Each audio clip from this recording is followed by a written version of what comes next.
कि जैसे किसी वस्तु की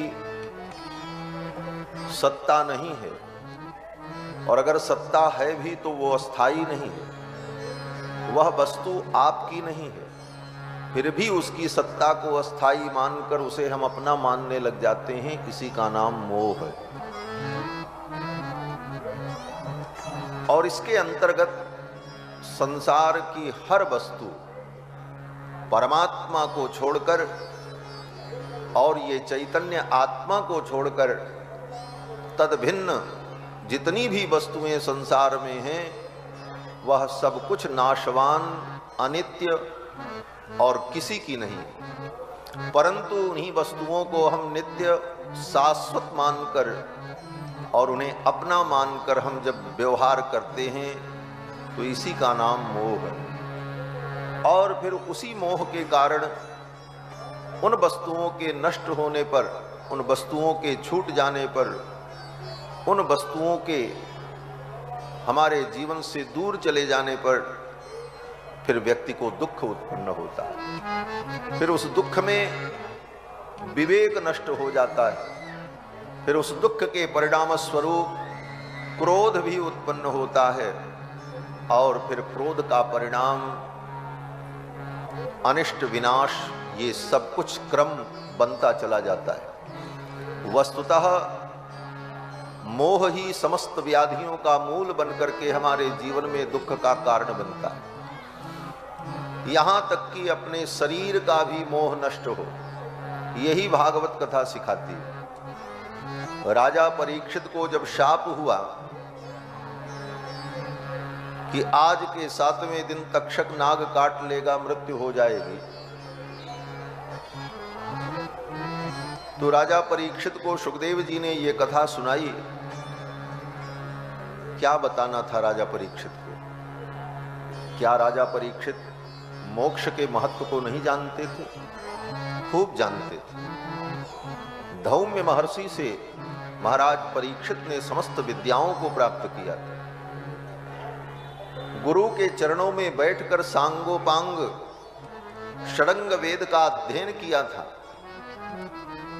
महाराज परीक्षित तीनों काल संध्या वंदन गायत्री का जप करते थे, अग्निहोत्र करते थे, बड़े बड़े यज्ञ किए महाराज परीक्षित ने, और सब करने का फल जो भगवान की प्राप्ति है, उन भगवान की प्राप्ति दुनिया के लोग संसार में पैदा होने के बाद, बड़ी बड़ी साधना करने के बाद दर्शन प्राप्त करते हैं। महाराज परीक्षित ने गर्भ में ही भगवान का दर्शन प्राप्त कर लिया,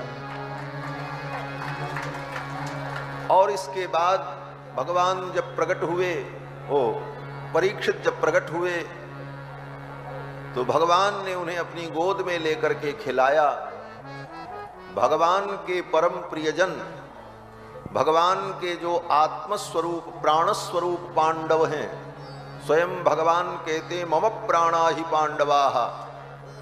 भगवान कहते हैं जैसे सबके शरीर में 5 प्राण होते हैं, प्राण अपान व्यान समान उदान, उसी प्रकार ये 5 पांडव मेरे 5 प्राण हैं। मम प्राणा ही पांडवाः।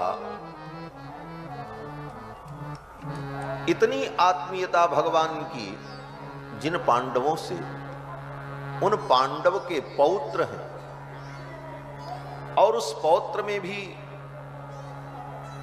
भगवान से कितना निकट संबंध महाराज परीक्षित का है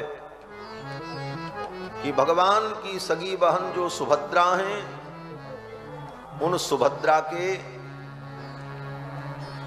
पौत्र हैं महाराज परीक्षित।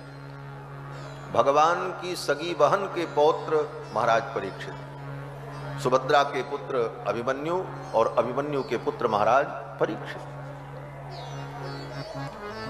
इतना निकट संबंध जिन भगवान से और भगवान का ये दिव्य सान्निध्य जिन परीक्षित को मिला, उनके लिए कल्याण के लिए क्या बचा था? अगर विचार करो तो महाराज परीक्षित को क्या सिखाने के लिए सुखदेव जी ने कथा सुनाई? तो एक ही बात समझ में आती है कि परीक्षित को तत्व ज्ञान, ब्रह्म ज्ञान, परमात्म ज्ञान यह सुनाना महत्वपूर्ण नहीं था, अपितु विविध कथाओं के माध्यम से, उपाख्यान के माध्यम से, तर्कों के माध्यम से जो शरीरगत मोह है वह मोह निवृत्त हो जाए, इसीलिए सुखदेव जी ने राजा परीक्षित को कथा सुनाई। शरीर से भिन्न जो वस्तुएं थीं उनसे तो मोह समाप्त हो चुका था परीक्षित का, उसके लिए कथा नहीं सुनाई। क्यों बोले, सुखदेव जी के आने के पहले ही राजा परीक्षित सब मोह त्याग चुके थे, राजपाट पुत्र परिवार सब छोड़कर गंगा के तट पर आ चुके थे। उसके बाद सुखदेव जी आए। अर्थात महाराज परीक्षित का मोह जो शरीर में है वह मोह भी नष्ट हो जाए, क्योंकि सब जगह से मोह छूट जाने के बाद इस पांच भौतिक नश्वर शरीर में भी मोह बना रहता है, और इस मोह से भी व्यक्ति मुक्त हो जाए। इसी मोह के कारण ही व्यक्ति को मरने में डर लगता है। क्यों बोले, अपने शरीर की समाप्ति को ही वो अपनी समाप्ति मान लेता है, और यह अज्ञान है। वेदांत में इस विषय पर चर्चा होती है